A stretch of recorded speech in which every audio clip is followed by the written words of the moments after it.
Momo Wade turam dëgg-dëgg di Mouhamed Wade ñàkkal ñu bëri xam nañ ni DJ Prince bu RTS mooy papaay Momo Wade waaye dinaa leen di wax nag fan la jaar ba nekk lii di animateur.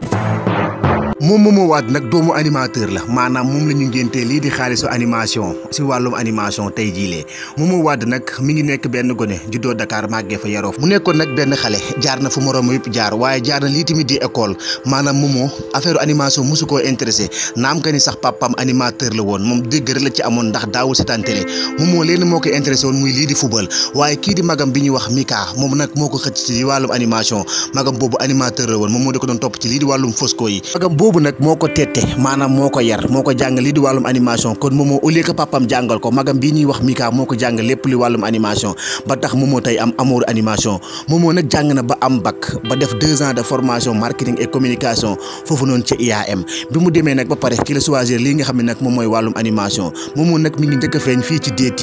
DTV nag Momo fa la njëkk a ñëwee dafa def casting nag comme moromu yëpp maanaam Momo duggul DTV ngir sama papa animateur la mais dañ ko faa woo casting mu dem après 2 mois ñu woo ko ne ko casting bi réussir nga ko moom Momo nag ba mu demee ñu jox ko fa émission yu bëri li ci mel ni Happy Time yéen a ngi koy fàttali ko mu nekkoon benn émission bu neex Happy Time émission divertissement la woon maanaam xale yëpp joxoon ko bopp di seetaan Momo à partir de 15 heures mën a doon bëgg di leen tegal ay musique yu neex waaye Momo nag mi ngi gën a dëggal boppam ci émission boobu di Ils font le buzz ñu ko xamul Sénégal bëriwul artistes yi bëri xamoon nañ ko parce que benn émission bu riisoon la ndaanaan yëpp ñoo fa doon jaar maanaam ñu doon def buzz ñu daal jaar ci émission boobu Momo la woon ànd seeg yeneen animateur waaye jamono di dox Momo daal di ñëw fii nga xam mooy Sen TV maanaam Momo teg beneen pas wan beneen xar kanam ci animateur mu ñëw nag jox benn émission bu mag rendez-vous kenn du leen présenter rendez-vous yéen ñëpp xam ngeen rendez-vous mu nekk benn émission bu mag lool ci biir Sen TV Momo Wade moo ko doon diriger ak yeneen animateur mu nekk émission boobu tax nag Sénégal yëpp ràññee nañ ko bu baax a baax Momo waaye yemul foofu ni nga ko gis ay plateau spécial lu ci mel ne grand plateau ak yeneen émission yi nga xam ne nii daana ko diriger foofu noonu ci biir Sen TV maanaam Momo tey bokk na ci animateurs yi gën a mag foofu noonu ci biir Sen TV